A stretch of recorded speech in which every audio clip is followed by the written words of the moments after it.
कोकणातील एकमेव विधान परिषदेची जागा आणि सध्या आपण बघितलं तर याच जागेसाठी महायुतीमध्ये ही उमेदवारी कोणाला मिळेल यासाठी सध्या रस्सीखेच सुरू आहे।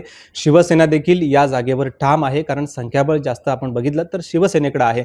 मात्र संख्याबळ कमी असलेल्या राष्ट्रवादीने देखील या जागेसाठी दावा ठोकलाय। सुनील तटकरे यांचे पुत्र अनिकेत तटकरे पुन्हा एकदा ही विधान परिषदेची जागा लढवण्यासाठी ठाम आहेत। मात्र शिवसेना अजूनही ही जागा देण्यास या ठिकाणी नकार देते। आपल्यासोबत बोलण्यासाठी शिवसेनेचे आमदार महेंद्र दळवी सर आहेत। सर, एकंदरीत आपण बघितलं तर या जागेवर शिवसेनेनं दावा ठोकलेला आहे, संख्याबळ देखील तुमच्याकडे जास्त आहे। अशा पद्धतीने आता असताना हे गणित असताना देखील राष्ट्रवादी पुन्हा या जागेवर लढते। राष्ट्रवादीचा फाजील आत्मविश्वास नक्की आहे।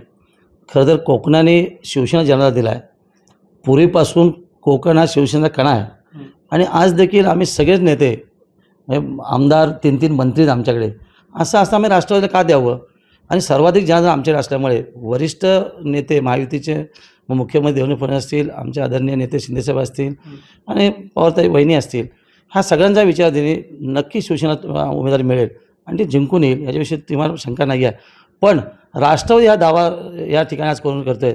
आश्चर्य गोष्ट आहे की तटकऱ्यांना स्वतःच्या पक्षामध्ये आज राष्ट्रवादीने अस्तित्व शून्य झाले आणि मग त्यांनी ही उमेदवारी मागणं आणि आपलं अस्तित्व टिकून ठेवण्यासाठी केवळ प्रयत्न करणं हे लज्जास्पद आहे, कोकणासाठी आव्हानाजनक आहे। त्यामुळे त्यांनी हा प्रयोग करू नये।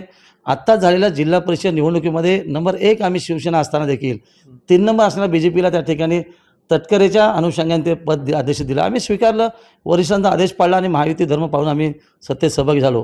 पण आता ही कोकणात निवडणूक ही आमची आश्चर्य लढाई आहे। आमचे वरिष्ठ नेते आदरणीय शिंदेसाहेब नक्की निर्णय घेतील।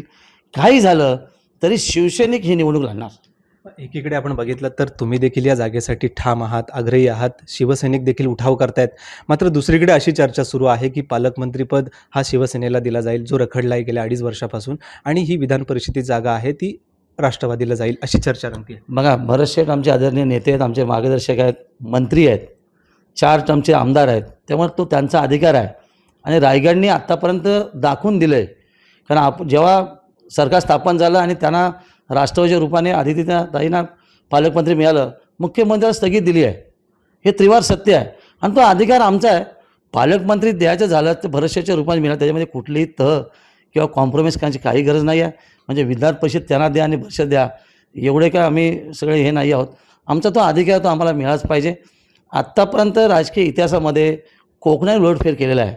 बघा, मागच्या वेळचं सरकार उलटवण्याचं काम रायगडमधून विशेषतः अलिबागून आम्ही केलं आहे। याची जाण नक्की वरिष्ठांना किंवा सन्मान नक्की असेल आणि तो ह्या बाबतीमधला निर्णय घेत असताना राष्ट्रवादीला बाजूला ठेवून एक वेळ BJPचा विचार केला जाईल, पण राष्ट्रवादीला याच्यातून नोवेर केलं जाईल आणि त्यांनी मागणं हा त्यांचा मूर्खपणा आहे, मागूच नाही असं आमचं मत आहे।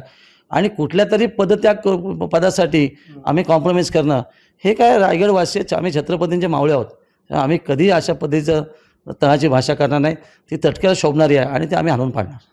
आपण बघितलं तर शिवसेनेला कायम वरिष्ठांकडे जावं लागलंय, कारण जिल्हा परिषदची निवडणूक असेल तिथे देखील संख्याबळ जास्त होतं, ते देखील अध्यक्षपद भाजपकडे गेलं। आता विधान परिषदेच्या जागेसाठी देखील संख्याबळ जास्त असताना वरिष्ठांकडे किंवा वरिष्ठ काय निर्णय घेतील याकडेच बघावं लागतंय। एकंदरीत हा संपूर्ण चित्र जर बघितलं तर शिवसेनेवर ही वेळ काय? हे कोकणाचं ना रायगडचं दुर्दैव आहे असं मी नक्की सांगेन की आत्तापर्यंत महाराष्ट्राच्या राजकारणामध्ये उलटफेर करणारं कोकण किंवा रायगड निश्चित आहे। आम्ही वरिष्ठ या संदर्भातला विचार करतील, पण आतापर्यंत तटकरेची जी भूमिका राहिलेली आहे ती संशयास्पद निश्चित आहे।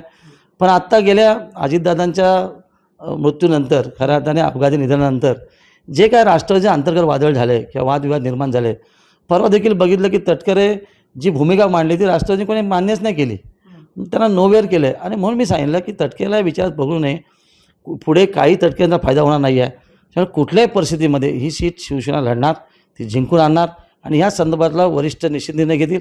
आम्ही उद्याच त्या ठिकाणी फॉर्म भरतोय आणि मला वाटतं फॉर्म भरल्यानंतर आमचा पक्ष किंवा आमचे नेते त्या संदर्भातला योग्य निर्णय घेऊन एका शिवसैनिकाला न्याय देतील असं माझी भूमिका निश्चित आहे। पण काही लोकांची बॉडी लँग्वेज आता दिसते की कशात तरी कॉम्प्रोमाइजची परिभाषा करतात, हे होऊ नये। हा त्यांचा नाही आहे, तर हा जनतेचा अपमान आहे। ज्यांनी तुम्हाला नेतृत्व दिलं आहे, ज्यांनी तुम्हाला वरिष्ठ पदावरती पोहोचवलं आहे, त्या बाबतीमध्ये अशा पद्धतीची बोलीभाषा निर्णय घेणं हे काही शोभनीय अजिबात नाही आहे। आम्ही त्यांनाही सन्मानित आदराने मानणार आहोत।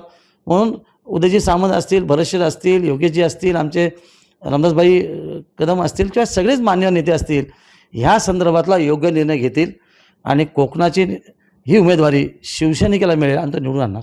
शिवसेनेतनं आपण म्हणालात मगाशी की माझी कन्या म्हणजे तुमची कन्या देखील इच्छुक आहे किंवा ती उमेदवारी अर्ज आज त्या ठिकाणी भरण्यासाठी गेलेली आहे. दुसरीकडे विकास गोगावले इच्छुक आहेत. शिवसेनेलाच ही जागा मिळाली तर महेंद्र दळवींची कोणाला पसंती असेल?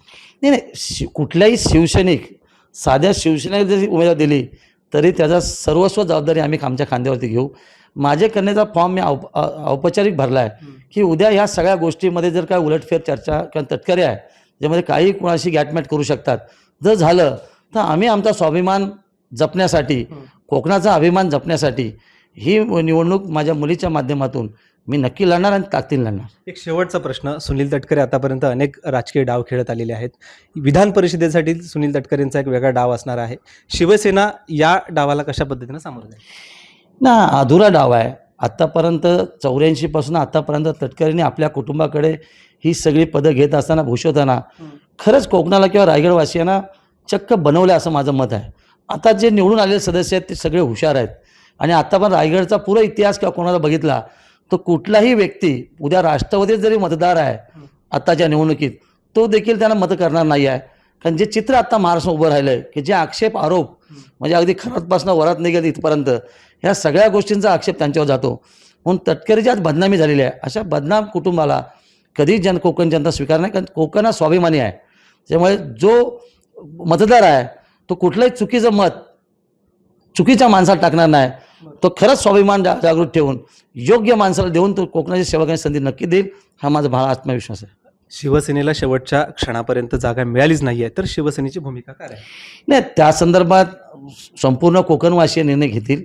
पण माझी खात्री आहे की ज्या पद्धतीने कोकणाने किंवा रायगडने मागचं सरकार उलटवताना जो प्रयत्न केला आहे किंवा जे कष्ट केलेत आणि म्हणून महायुती सरकार सत्तेत आलं, याची आठवण जाण ठेवून कोकणाला याचा नक्की न्याय देतील.